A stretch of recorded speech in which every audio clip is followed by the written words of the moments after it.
Hello students, to the video lecture of subject Monetary System BCom Part 2 Semester 3. Today we'll see the topic that is institutions of money market. Now money market operate in the economy through various institutions. These institutions help money market to work in the proper manner and reach every element of the economy. So let's see the different elements of the money market, the institutions of money market. The various financial institutions which deal in short-term loans in the money markets are its members. They comprise the following types of institutions. Let's see, among that the first one is the central bank, which is also known as the apex body for the money market, RBI. The central bank of the country is the pivot around which the entire money market revolves. So it is an important element. Money market में central bank सबसे important role play करता है. ये guidelines बनाता है जिसके basis पे money market अपना इकोनॉमी में मनी का फ्लो बढ़ा सकती है या कम कर सकती है. It is also called as the supremo as well as the regulatory authority. It acts as a guardian of the money market and increase or decrease the supply of money and credit in the interest of stability of the economy. Economy में stability लाने के लिए पैसों का supply बढ़ाना है या कम करना है, ये अपने वेरियस रेट्स ऑफ इंटरेस्ट या various rates of frequencies of the number of what we can say decided by the RBI. ये जो भी इंटरेस्ट रेट या रेट्स डिटरमाइन करती है जैसे CRR, SLR, bank rate, interest rate, उसके बेसिस पे इकोनॉमी में मनी का सप्लाई बढ़ता है या फिर कम होता है. It does not itself enter into the direct transaction. RBI is a supremo. ये डायरेक्ट ट्रांजेक्शन्स में कभी उतरता नहीं है, ये सिर्फ गाइडलाइंस बनाता है, नियम बनाता है.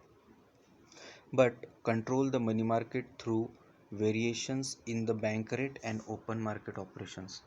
जो भी अलग अलग रेट्स होते हैं, lending rates, acceptance rates, loan के रेट्स, ओके, ये डिटरमाइन करके RBI सबसे इम्पॉर्टेंट इंस्टीट्यूशन बन जाता है जो मनी मार्केट को डायरेक्ट एंटर ना करते हुए भी क्या है, कंट्रोल करता है. उसके बाद में सेकंड इंस्टीट्यूशन है that is commercial banks. Now commercial banks also play a very important role in the money market, hence it is called as an institution in the money market.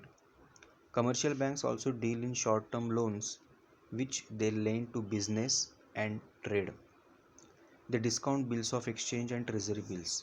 बहुत सारे commercial banks जो private sector से belong करते हैं, public sector से belong करते हैं, वो बिल्स ऑफ एक्सचेंज या ट्रेजरी बिल्स को डिस्काउंट करने का भी काम करते हैं as per the need of the customers and lend against the promissory notes and through advances and overdrafts. सारी banking facilities commercial bank perform करके मनी मार्केट को कंट्रोल करती है.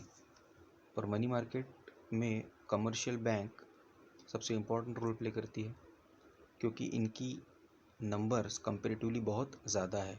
इसमें प्राइवेट प्लेयर्स भी है, पब्लिक सेक्टर एंटरप्राइजेस भी है और साथ ही साथ फॉरेन बैंक्स भी इन्वॉल्व होती है. थर्ड एलिमेंट होता है institution which comes under the money market is the non bank financial intermediaries. ये टॉपिक हमने प्रीवियसली भी डिस्कस किया है. Let's see, beside the commercial bank there are non bank financial intermediaries which lend short term funds to borrowers in the money market. ये वो institutions होते हैं जो बैंक के अलावा भी लोगों की फंड्स के रिक्वायरमेंट को पूरा करते हैं मनी मार्केट में.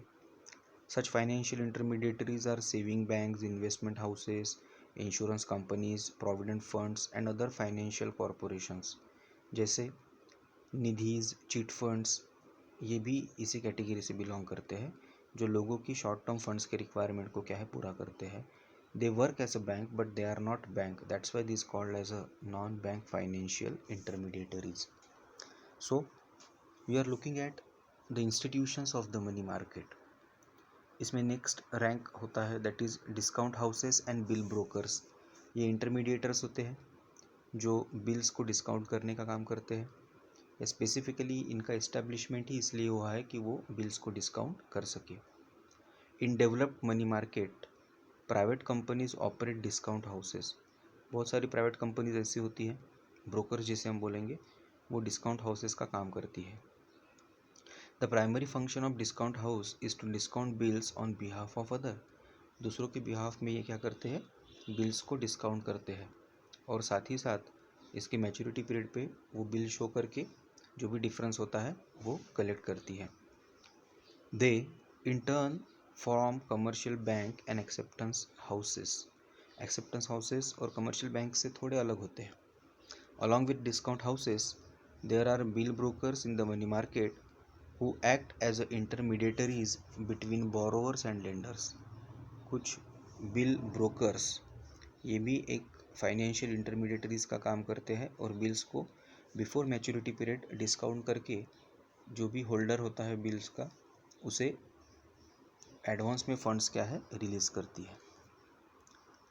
Bye discounting bills of exchange at a nominal commission in under developed money market only bill brokers operate. Okay, generally जो डेवलप मनी मार्केट्स होता है वहाँ पे डिस्काउंट हाउसेस काम करते हैं, बट जो अंडर डेवलप मनी मार्केट होता है वहाँ पे बिल ब्रोकर्स भी मतलब शॉर्ट टर्म फंड्स की रिक्वायरमेंट को फुलफिल करने का काम करते हैं.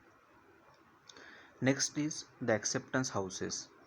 अब एक्सेप्टेंस हाउसेस भी सबसे इम्पोर्टेंट रोल प्ले करते हैं. ये लोगों के अगेंस्ट फंड्स को अप्रूवल देने का काम करते हैं. जैसे the institution of acceptance houses develop from time change bankers who transferred their headquarters to London money market in 19th and early 20th century.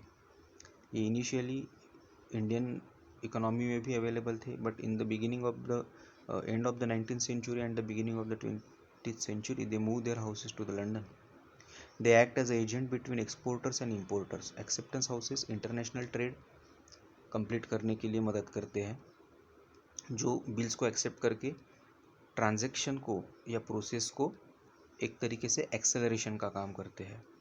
They act as an agent between exporter and importer and between lender and borrower traders. They accept bills drawn on merchants whose financial standing is not known in order to make the bills negotiable in London money market or in any international level of market money market. जहाँ पे trader importer और exporter अगर दोनों एक दूसरे के communication में नहीं है और वो चाहते हैं कि ट्रेड कंप्लीट हो, तो एक्सेप्टेंस हाउस एक इंटरमीडिएटर का काम करते हैं जिसके बेसिस पे ट्रेड को सम हाउ ईजी बनाया जाता है. Bye accepting the trade bill they guarantee the payment of bill at maturity or the delivery of the goods. However, their importance has declined because the commercial banks have undertaken the acceptance business.